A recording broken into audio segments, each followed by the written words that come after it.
ma xam ci turu Maam Góor Faye doxam ñaxtu bi li ko waral mooy dañoo toog ba àllarba le 27 novembre 2019 ñu seetaan benn émission ay maire di fa wax suñu maire bi bokk ci reportage bi maire bi wax ay wax yoo xam ne moo dëgg dafa wute ndax dafa ne depuis bi mu fi ñëwee 2014 gas na fi juróom-ñaari forage loolu amul mu ne branché na fi ndox junniy kër loolu amul mu ne financé na fi ci ndox 70 millions loolu amul nee na financé na jigéen yi def commerce ci dëkk bi à hauteur de 400 millions loolu amul loolu du dëgg nee na tabax na fi ñaar fukki classe ak juróom-ñett ci commune bi nee na fukk ak ñeent yi ñu ngi fonctionné loolu du dëgg loolu amul dafa ne defar na fi benn unité buy defar ndox bu ñuy jaay loolu amul ci dëkk bi amul ci commune bi yëpp dafa ne def na fi pharmacie communautaire loolu amul waxi restaurant la waaw pharmacie communautaire mu ngi fi pharmacie mu ngi fi waaye du communautaire pharmacie privée la ki ñuy wax Cheikh Sène moo ko moom bu ngeen fa demee moom ngeen fay fekk ak ay doomam lu askan wi bokk askan wee koy gérer wala ki koy gérer ñoo koy dénk kon loolu amul te dafa ne moom nee na Tassette ci département Thiès bi mu fi ñëwee léegi dugal na loxoom ci càmm gi ba ñun ñoo fi upp ay jur loolu du dëgg Tassette moo fi gën a tuuti ay jur nee na yàpp fii la ëppee ak meew ku ñu matt mu tataanos loolu amul nee nañu béykat yi def leen a jàppale 2014 ak léegi ba ku ci béy ba pare lu mu tuuti di nga am 10 millions chiffre d'affaires béykat Tassette ñoo gën a ñàkk nee na moo ñuy jox jiwu ak engrais ay jiwu ñam man béykatu ñambi laa amul waxul dëgg dégg nga loolu moo ñu fi dajale tey ndax dafa ne bi mu paree ne loolu boo gisee mu mën ko mooy président de la république ak nguuram ñoo ko ci jàppale may wax ne su fekkee président de la république dafa financé moo xam ci ban kuréel la ko jaarale ci turu financé wul Mamadou Thiaw commune Tassette la financé te ñun dañoo jàpp bu dee am na Mamadou Thiaw boppam la ko def defu ko ci commune bi amul fenn nee na def na fi ay piste rurale ñu filmer ay piste rurale génnee ko amu fi. waaw loolu question bu baax nga posé gis nga fii ñu taxaw waa Benno Bokk Yaakaar ñoo fi ëpp commune Tassette waa Benno Bokk Yaakaar ñoo fi ëpp commune Tassette bu doon moom rek la Macky Sall yaakaar du dem deuxième tour kon premier tour lañ koy gagné bu doon Mamadou Thiaw rek la yaakaar du dem sax deuxième tour kon Benno Bokk Yaakaar waa AFP waa PS ak ki ñuy wax Ndeye Khady Dione APR la bokk dugg ci biir nit yi di def ak nit yi di wax ak nit yi moo indi loolu c'est grâce à Ndeye Khady ak Mbaye Dione bu dekk Ngoundiane dafa am base ci commune Tassette waa PS ak ñeneen ñi piste rurale amul Tassette amul na ko Macky Sall ñëw xoollu amul dama ne dañoo bëgg Macky Sall fonds yi mu jox commune bi ci kuréel bu mu mën a doon mu audité ko topp ko càmbar ko mu waaw li ñu bëgg maire yii muy yokkal ay mandat na leen càmbar ku ci mel ni Mamadou Thiaw bu mu ko yokkal na ko dindi liggéeyul depuis 2016 fictif la benn conseiller mënu la wax ne mos naa toog mu présente ko projet boobu te maire ñun bi ñuy dem ci bureau yi di wote wuñu maire conseiller la ñu wote conseiller ñoo daje fal maire bi kon maire bi mënu leen upp conseil bi mooy conseil délibérant moom conseil organe délibérant moom organe exécutif la. waaw CO loolu la foofu la ñuy ceppaandaw bi CO maa ngi wax CO sax CO moo yor ndox mi fii waaye jamono bi mu fi yoree ndox mi départ bi yéen journaliste déggoon ngeen coow li ndax dañ doon naan ci suñu forage yi mètre ki bu 200 ñu ñëw yokk ko def ko 275 te loolu foofu ne ba fii ma taxaw nii. loolu amul.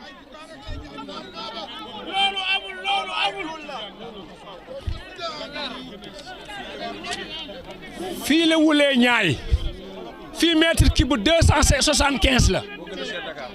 moo gën a cher Dakar moo gën a cher ville yëpp loolu fii rek la am ci kaw te forage yaa ngi ci suñu commune la ma ciy teg mooy Mamadou Thiaw bi mu fiy ñëw amul village amul amoo boo xam ne yóbbuwuñ fa ndox lii dama ciy jël témoin Mundoor Jaaxum moo fi nekkoon directeur inspecteur régional de l'hydraulique kon bu waxee def fee gas ay forage xanaa ci asamaan si la ko gas waaye gasu ko ci suuf tali bu ko defaree defaru ko ci suuf ci kaw la ko defar bu fekkee dafa am commune Tassette bu nekk ci kaw nag nañu ko wax waaye bii nekk fii defu fi dara Tassette dafa woolu Macky Sall la woolu waaye nguur tax maire taxul mu woolu ko dafa am ay nit yu nekk fii ànd ak moom nit yi doylu leen ñu mel ni ñu war a mel ak nit yi loolu moo tax nit yi fal ko waaye du Mamadou Thiaw bu yaakaaree Mamadou Thiaw moo ko fi nekkal bilaay nax na boppam.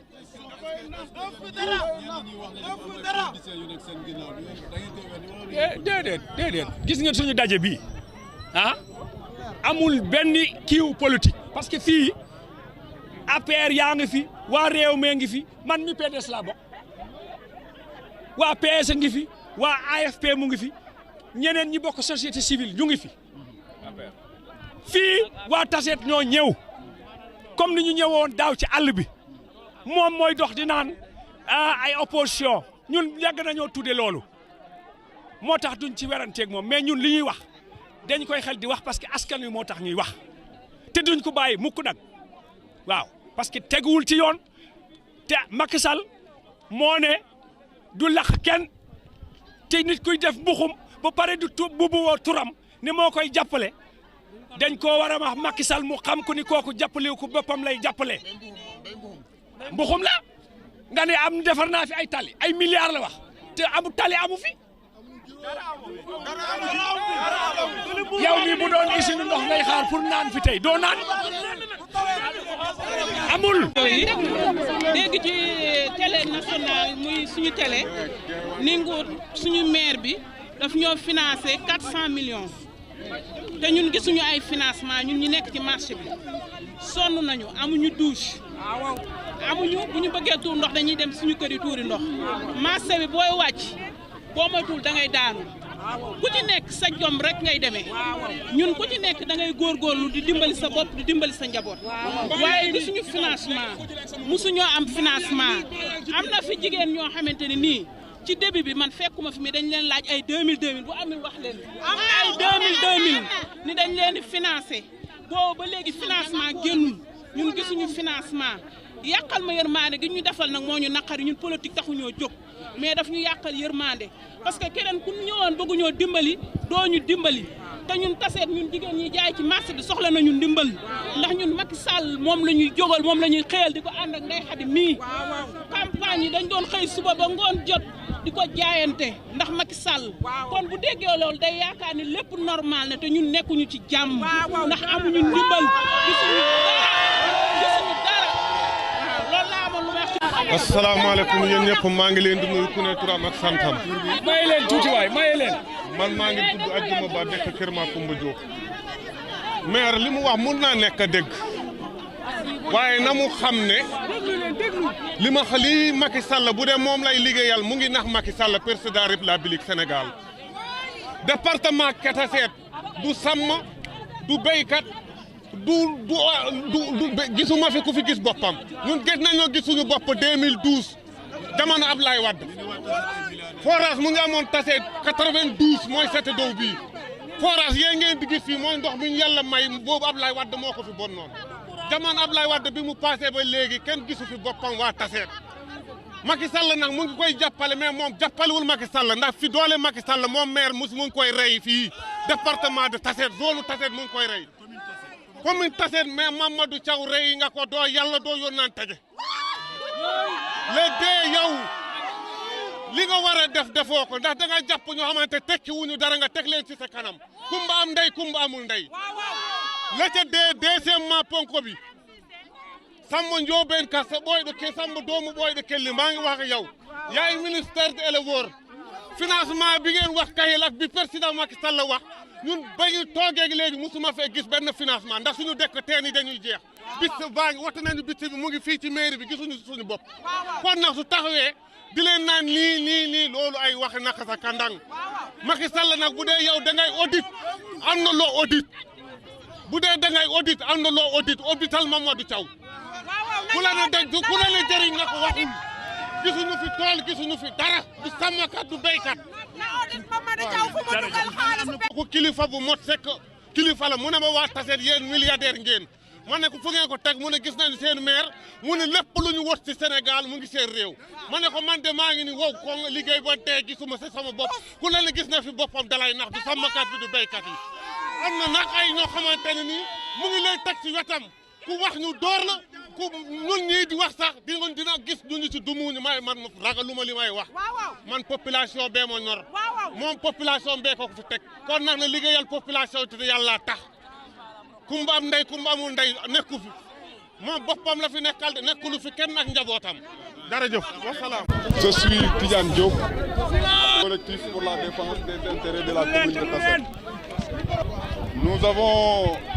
tenu à organiser cette manifestation en vue de communiquer dans le sens de rétablir la vérité suite à un reportage qui a été diffusé dans lequel le maire Mamadou Thiaw, par ailleurs secrétaire exécutif du PNDL, parle de réalisations qu'il aurait commises dans la commune de Taseet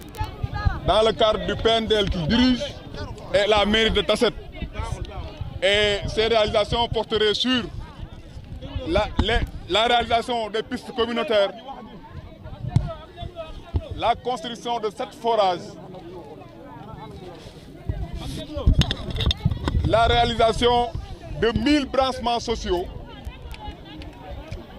l'appui aux paysans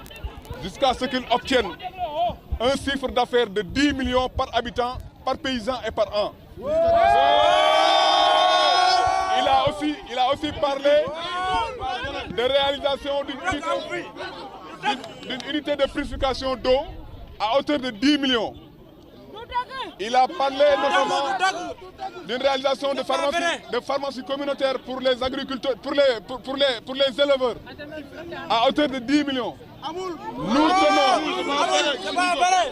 Nous tenons à préciser que tout ce qui a été dit dans ce reportage dénommé la marche des territoires n'est que faux, ne traduit pas la réalité, mais traduit l'imposture et le mensonge pour se faire une promotion. J'espère que c'est avec la complicité du journaliste en question que nous avons interpellé qu'il fuit toutes ses responsabilités par rapport à ce reportage qu'il a réalisé en disant que ces propos qui ont été tenus dans ce reportage n'engagent que ceux qui parlaient. Nous tenons à informer à informer l'opinion et le gouvernement, les pouvoirs publics, notamment le ministre Omar Gueye en charge des collectivités territoriales, de prendre en charge cette sérieuse question, de vérifier l'origine et la destination des fonds alloués au PNDL.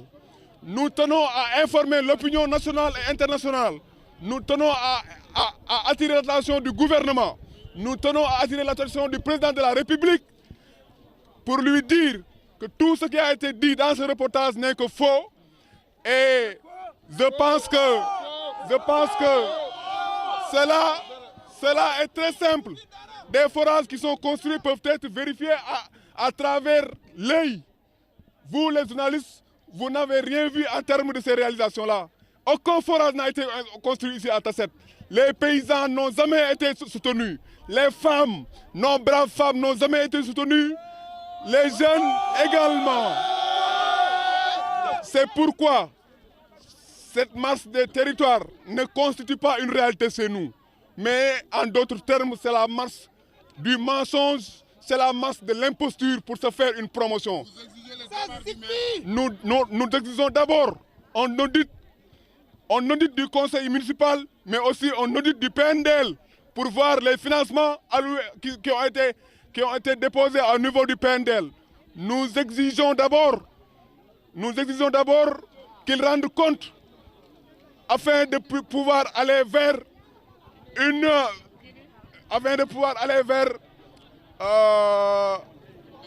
une délégation spéciale, évidemment. Nous exigeons qu'ils rendent compte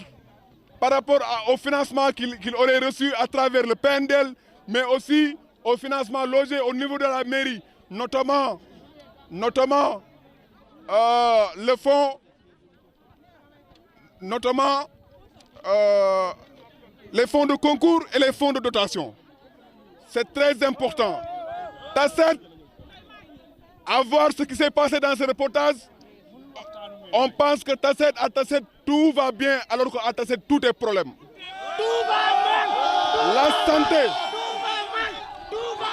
La santé, l'éducation, l'énergie. Mais imaginez, une commune qui ne peut même pas faire la connexion du réseau électrique dans les quartiers périphériques. Une commune qui n'est même pas en mesure d'assurer l'extension du réseau électrique dans les quartiers périphériques. Une commune qui n'est pas en mesure de soutenir les femmes qui travaillent jour et nuit. La jeunesse est laissée à elle-même. Tous les secteurs que vous prendrez ici à Tasset est à genoux. Rien ne marche à Tasset. Tout est à genoux. Et le maire fait dans l'imposture et le mensonge pour avoir une promotion. C'est la raison pour laquelle. Mais c'est ici où vous rencontrez les problèmes les plus délicats en matière foncière. Imaginez à Tasset par exemple, depuis 2014, le maire a organisé un projet de lotissement pour lequel le conseil municipal n'a jamais été réuni pour délibérer dans ce sens. Et jusqu'à présent, à travers ce lotissement fictif, aucun acte administratif jusqu'à présent n'a été délibéré. Et les populations qui avaient donné leur argent attendent toujours de voir leur acte administratif pour entrer dans leur parcelle telle que libérée par la loi des collectivités territoriales. Nous faisons entendre par rapport à ce qu'il a dit à travers et que ce qui ne traduit pas la réalité. Nous voulons attirer l'attention du gouvernement. Nous voulons attirer l'attention des autorités en charge des collectivités territoriales pour prendre en charge cette question qui constitue une nébuleuse sans précédent. Il n'y a aucun relais politique à travers cette manifestation. Je précise que cette manifestation n'a été faite pour le nom et pour le compte d'aucun parti politique. C'est toute la population de Tasset qui s'est mobilisée. C'est des jeunes et des femmes et des adultes déterminés à rétablir la vérité pour que nul n'en ignore. Tout ce qui a été dit à travers ce reportage n'est que pur mensonge. Tout ce qui a été dit dans ce reportage, avec la complicité des journalistes, traduit encore une fois la mauvaise foi des autorités, notamment le maire de Tasset, Mamadou Thiaw.